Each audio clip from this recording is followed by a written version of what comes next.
یعنی ساس اور بہو والی ہے، جس طرح وہ ڈرامے ساس بھی کبھی بہو تھی، تو اس طرح کی ان کی سٹیٹمنٹ تھی۔ پھر عمران خان حکومت کے حوالے سے سٹیٹمنٹ تھی، پی ڈی ایم کے حوالے سے ان کی سٹیٹمنٹ تھی، اور یہ بھی تھا کہ وہ چاہتے ہیں کہ بھارت کے ساتھ جو تعلقات ہیں وہ نارمل ہوں۔ لیکن اسی ملاقات میں لبیک کے حوالے سے بھی ان کی انتہائی اہم سٹیٹمنٹ تھی، اور جنرل باجوہ نے سینئر اینکر پرسنز اور صحافیوں سے یہ کہا تھا کہ وہ چاہتے ہیں کہ جو لبیک ہے وہ ایک سیاسی قوت بنے، ایک سیاسی طاقت بن کر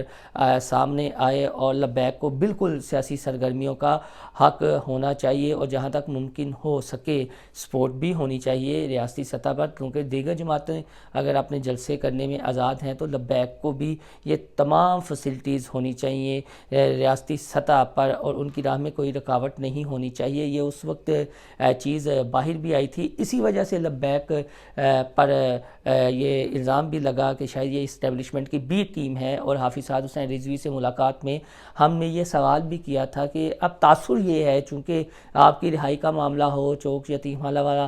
معاملہ ہو، تو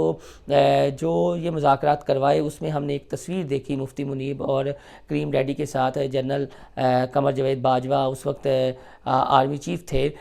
تو اس سے تو تاثر یہ ابھرتا ہے کہ آپ بی ٹیم ہے، تو اس پر انہوں نے یہ کہا کہ بالکل بھی ایسا تاثر اگر کوئی دے رہا ہے تو وہ غلط ہے۔ تاہم رمضان کے مہینے میں جنرل باجوہ نے جب صحافیوں سے سینئر اینکر سے ملاقات کی تھی تو یہ بات کی تھی۔ اب آتے ہیں کہ لبیک کی اپنی ٹکٹ دینے کے حوالے سے کیا حکمت عملی ہے، تو جو ہماری بات ہوئی ہے لبیک کے ترجمان تھے، اور جو ہم نے چیزیں نکالنے کی، یا پنجابی میں کھنگال کے نکالنے کی کوشش کی ہے، اگر ایوان کی بات کی جائے تو یہ 371 کا ایوان ہے، اور جو عام انتخابات ہونے ہیں وہ ہونے ہیں 257 نشستوں پر، یعنی پنجاب کے اگر حلقوں کی بات کی جائے تو وہ 257 ہیں، 8 جو ہیں وہ منارٹی کی نشستیں ہیں، اور 66 جو ہیں وہ خواتین کی مخصوص نشستیں ہیں۔ وہ جتنا کوئی جماعت ووٹ بینک لے کر آتی ہے، جتنی ان کے جو ایم پی حضرات بنتے ہیں اس کے تناسب سے وہ پھر خواتین کی انہیں سیٹیں ملتی ہیں۔ تو جو ہمیں بتایا گیا وہ یہ ہے کہ مختلف ڈویژنز میں پارلیمانی بورڈ بنائے گئے ہیں، اور ایک میرے لیے بڑی حیران کن بات تھی کہ پارلیمانی بورڈ جو ہے وہ ڈیسائیڈ کرے گا کہ کس کو ٹکٹ دینی ہے کس کو نہیں، اور ہر حلقے میں تقریباً 3 سے 4 افراد نے لبیک کی ٹکٹ پر جو الیکشن لڑنے کے خواہشمند ہیں انہوں نے اپنے کاغذات نامزدگی جمع کروائے ہیں، تو ان کے انٹرویوز ہوں گے۔ پارلیمانی بورڈ باقاعدہ ایک بنایا گیا ہے۔ پارلیمانی بورڈ وہ ہوتا ہے جو پارٹی کی کور کو بھی دیکھتا ہے، اور پارٹی کے ساتھ جن کی کمٹمنٹ ہے، پارٹی کے لیے جنہوں نے قربانیاں دی ہیں،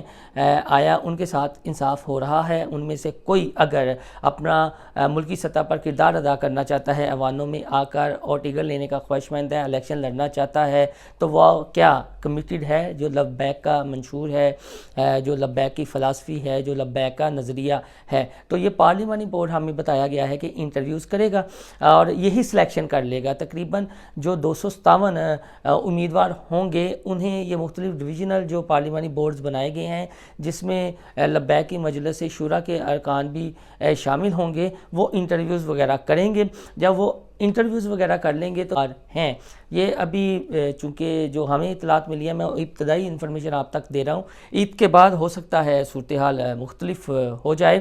تو وہ پھر ایک نشست ہوگی امیر لبیک حافظ سعد حسین رضوی سے تمام پارلیمانی بورڈز کی، اور وہاں پر یہ پھر نام رکھے جائیں گے، اور وہاں پر پھر بتایا جائے گا کہ ہاں سیالکوٹ ہو، گجرانوالہ، فیصل آباد، جنوبی پنجاب، راول پنڈی، تو یہاں سے جن کو ٹکٹس دی گئی ہیں اس کی وجوہات کیا ہیں، کیا وہ لبیک کے سے کمیٹڈ رہے ہیں، اور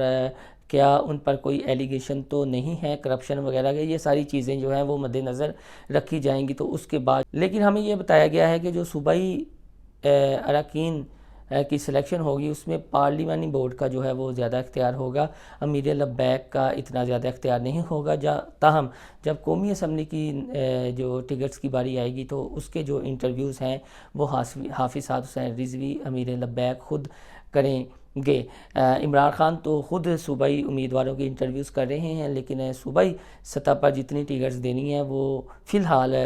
جو پارلیمانی بورڈ ہے لبیک کا مختلف ڈویژنز میں بنائے گئے ہیں، جس میں سینئر قائدین ہیں انہیں اختیار دیا گیا ہے، انہیں با اختیار بنایا گیا ہے، جبکہ یہ سب کچھ عمران خان یا نون لیگ اگر کرے گی تو وہ ان کے قائدین صوبائی اسمبلی کی نشستوں کے جو امیدوار ہیں جو الیکشن لڑنا چاہتے ہیں انہیں خود ٹکٹ دیں گے۔ تو لبیک کی یہ چیز بالکل مختلف ہے اور میرے لیے بھی حیران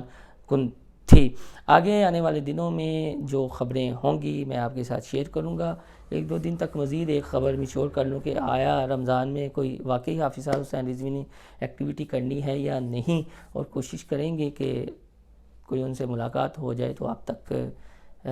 اس کی کلیئر پکچر پہنچائی جائے۔ ویڈیو کو لائک اور ہمارے چینل کو سبسکرائب کرنا اور اس لنک کو دوستوں کے ساتھ شیئر کرنا نہ بھولیے گا۔ اللہ حافظ۔